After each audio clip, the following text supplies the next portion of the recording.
High আসসালামু আলাইকুম everyone. আজ আমাদের ছোটোখাটো একটা ব্লগ হবে। এটা আমার ফার্স্ট ভয়েস ব্লগ। আমরা আজকে ভ্যালেন্টাইন্স ডে বলেন বা ফাল্গুন বলেন, এই উপলক্ষে আজকে একটা ছোটোখাটো ট্যুর দিচ্ছি।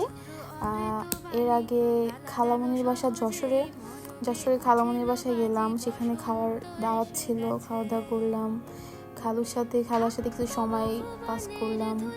এই যে রান্না বান্না খালা করছে, এই যে খালা পরিবেশন করছে, আমার বোন। এই তো আমরা খাওয়া দাওয়ার জন্য প্রস্তুত হচ্ছিলাম। আমি ছোট ছোট ভিডিও নিচ্ছিলাম ব্লগের জন্য।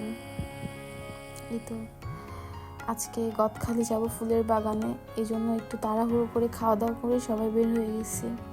খালুকে বললাম, খালু হাই দেন।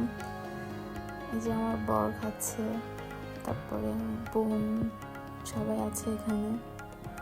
আমরা খাওয়া দাওয়া করে বের হয়ে যাবো। সবাই আড্ডা দিচ্ছে খাওয়া দাওয়ার পরে। এখন বের হয়ে যাচ্ছি। আমাদের ড্রাইভার আঙ্কেল আছে সামনে। এই যে গদখালির উদ্দেশ্যে রওনা দিলাম, গদখালি যাচ্ছি। ওখান থেকে যশোর থেকে 30 মিনিট দেরি হয়েছে যেতে, তো ঠিক টাইমে পৌঁছে গেছি। যে গাড়ির ভিতরে একটু জাস্ট ভিডিও নিলাম ছোটো একটা, সবার হালকা পাতলা। এই যে আমি এখানে অনেক ফুলের দোকান। গদখালি মানেই তো সবাই জানেন, অনেক ফুলের রাজ্যই হচ্ছে গদখালি, যশোর, পুরো বাংলাদেশেই নাম করা।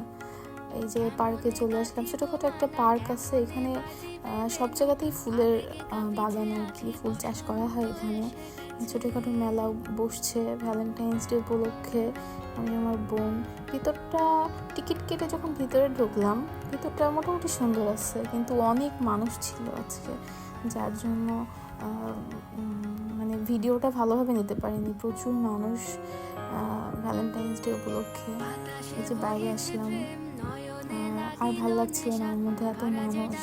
এই যে গাছগুলা দেখছেন যাওয়ার পথে, এগুলা অনেক বছর, মিনিমাম 200 বছর আগের এই গাছগুলা। দেখতে এত সুন্দর লাগছিল, আমি আসলে ভিডিও না করে পারছিলাম না, এই জন্য একটু ভিডিওতে দিয়ে দিলাম। আপনারাও দেখেন যশোরের রাস্তাগুলো অনেক সুন্দর।